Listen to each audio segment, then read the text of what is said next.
घुटनों के भार आकर पवित्र वचन को उठाओ और कहो, जो आज मैं सुनूंगा मैं उसको मानकर उसका प्रचार भी करूंगा।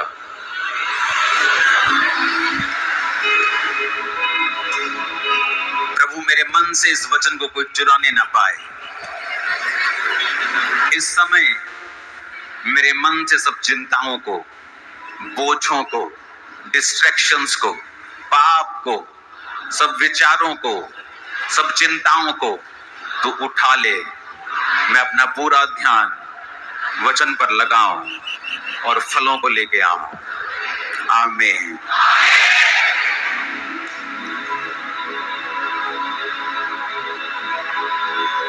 अपनी बाइबल को खोलेंगे सब जन।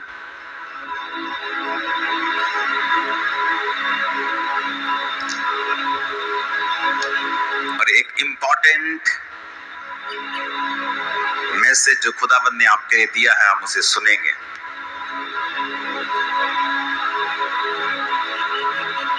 अपने पड़ोसी को बोलो, परमेश्वर जो कुछ भी कहता है उसमें परमेश्वर का फायदा नहीं, तुम्हारा ही फायदा है। फिर से बोलो अपने पड़ोसी को,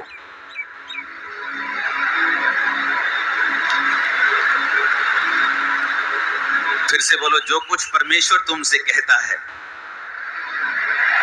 वो अपने लालच के लिए नहीं कहता, उसमें तुम्हारा ही फायदा है। आमीन।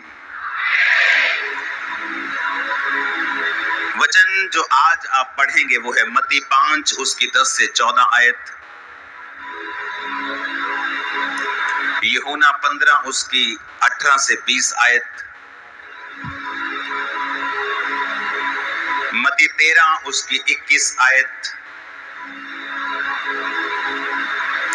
प्रेरितों के काम 8 उसकी 1 से 4 आयत, प्रेरितों के काम 5 उसकी 41 आयत, पहला पत्रस 4 उसकी 12 आयत, दूसरा तीमुथियुस 3 उसकी 12 आयत, प्रेरितों के काम 4 उसकी 29 से 31 आयत।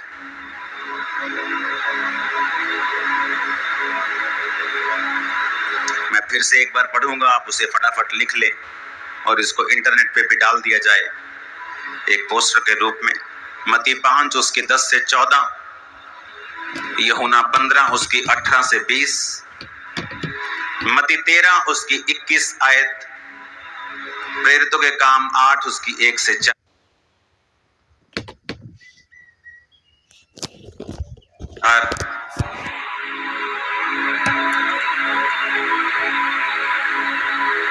इन आयतों को लिखते लिखते अपने पड़ोसी को फिर से बोलो,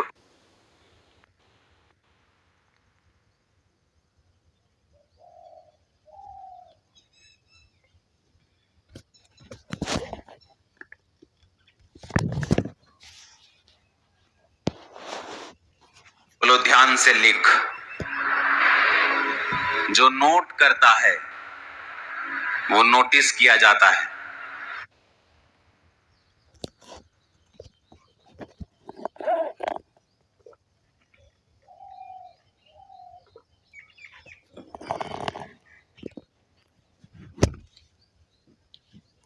परमेश्वर के द्वारा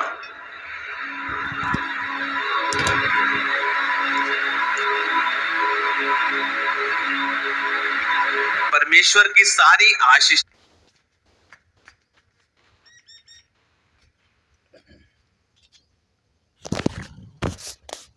वचन के पीछे छुपी हैं।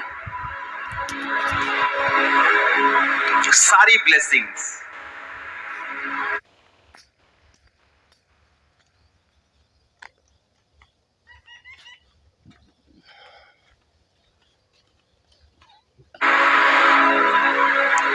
और जैसे जैसे मेरे जीवन के दिन बीतते जा रहे हैं और मैं एक्सपीरियंस करता जा रहा हूं, वैसे वैसे मेरा विश्वास और दृढ़ होता जा रहा है डे बाय डे। क्यों? क्योंकि मैं वर्ड को पूरा होते हुए देख रहा हूं, अपने जीवन में भी, अपने जीवन में भी और उनके जीवन में भी जो वचन को मान रहे हैं।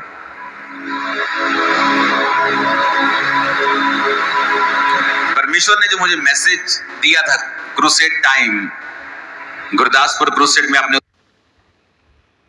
उस मैसेज को सुना कि परमेश्वर ने कहा कि तुम सबको ये आज्ञा है कि जाओ और सुसमाचार सुनाओ।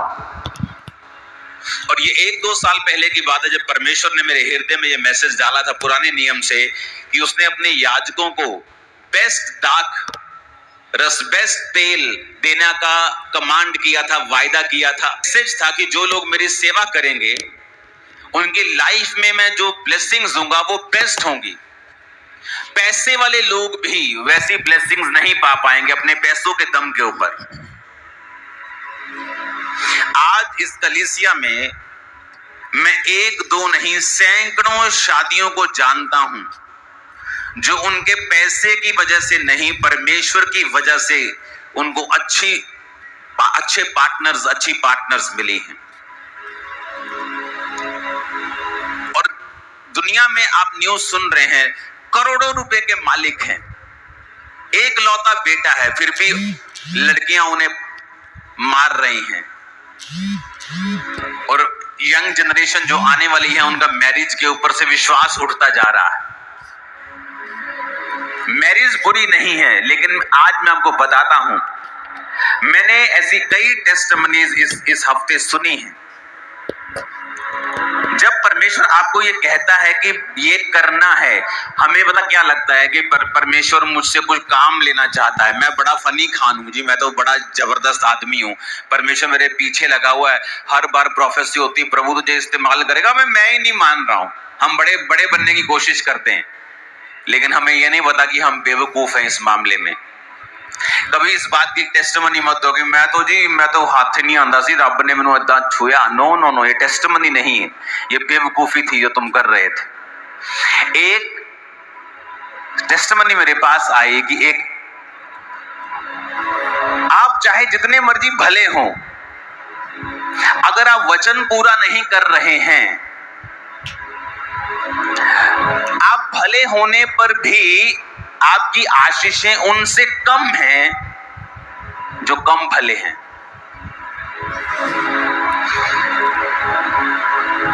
थर्सडे मैंने बताया था कि परमेश्वर ने 1999 में दुनिया का सबसे बड़ा पेंटिकोस्टल स्ट्रक्चर, पेंटिकोस्टल चर्च जो नाइजीरिया में बनी थी, वो सबसे गरीब देश में परमेश्वर ने क्यों चुना बनाना? क्योंकि उस पास्टर की गवाही थी कि वो अपने टाइथ को भूलता नहीं था जब वो गरीब था, और चर्च का और पर्सनल टाइथ वो निकालता था और निकालता था और निकालता था, और परमेश्वर ने उस गरीब देश में भी सबसे बड़ी चर्च को खड़ा कर दिया। आज वही चर्च दुनिया का सबसे बड़ा स्टेडियम बना रही है, जो दुनिया के सबसे बड़े स्टेडियम, इंडिया के सबसे बड़े स्टेडियम से दुगना। क्यों? परमेश्वर साबित करता है कि अगर तुम मेरे वचन को पूरा करोगे, कोई मायने नहीं रखता तुम्हारा देश कौन सा है, जाति कौन सी है, परिवार कौन सा है, बैकग्राउंड कौन सा है, मैं तुम्हें किसी भी रीति से कहीं से भी इतना आशीषित कर सकता हूं जितना अमीर देशों में उतने बड़े चर्च नहीं बने जितना गरीब देश में बन गया। अमेरिका में भी बहुत बड़े बड़े चर्चेस हैं, लेकिन बात यह थी कि किसी व्यक्ति ने फैसला किया कि मैं परमेश्वर के वर्ड के ऊपर चलूंगा, और परमेश्वर को ऐसे व्यक्ति चाहिए जो वचन के ऊपर स्टैंड लेने वाले हों, और परमेश्वर उन व्यक्तियों को दूसरों को दिखा सके कि देखो इस व्यक्ति ने मेरा वचन पूरा किया, और देखो मैंने इसके जीवन में असंभव काम किया है। आज उस सबसे बड़े गरीब देश में, आज भी उस देश में आप चले जाओ, आपको 1950 वाली फीलिंग आएगी। आपको आप मेन रोड पे चले जाओ, आपको टूटी हुई दुकानें, मोस्टली 90% 80% आपको टूटी हुई दुकानें, गली हुई लोहे की छतें, टीने आपको मिलेंगी। ऑलमोस्ट एवरी शॉप, यहां तक कि वहां के जो आपको बड़े बड़े क्या बोलते हैं पेट्रोल पंप रास्ते में मिलेंगे, वो भी खस्ता हालत में मिलेंगे। लेकिन वहां पर एक व्यक्ति वर्ड पूरा कर रहा है और बहुत से लोग उस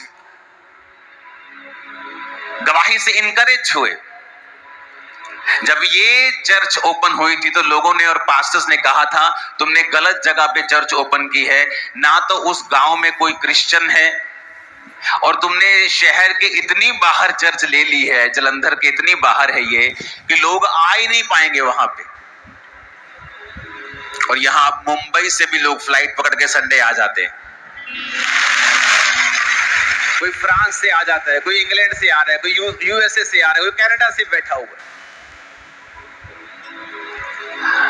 बात यह है कि तुम लोग वचन को कितना अपने जीवन में लेते हो। अब परमेश्वर ने कहा सेवा कर। लोगों को क्या लगता है कि परमेश्वर अपना राज्य फैलाना चाहता है, इसलिए वो हमें कह रहा है कि जाओ सेवा करो। हम सोचते हैं कि इसमें परमेश्वर की कोई भलाई है। भाई साहब, परमेश्वर की कोई भलाई नहीं है। चाहे 10 लाख या 10 करोड़ या 100 करोड़ लोग स्वर्ग जाएं, उसने तो बना दिया है स्वर्ग और नरक। अब किसको कितने कहां जाना है ये हम पे निर्भर करता है। तुम स्वर्ग नहीं जाओगे तो स्वर्ग हिलने वाला नहीं है, बिल्कुल भी तुम्हें मिस करने वाला नहीं है। उसने तुम्हें वचन दे दिया है, तुम्हारे लिए जान दे दी है। अब ये हमारा फैसला है। एक टेस्टिमनी में मुझे आई कि एक व्यक्ति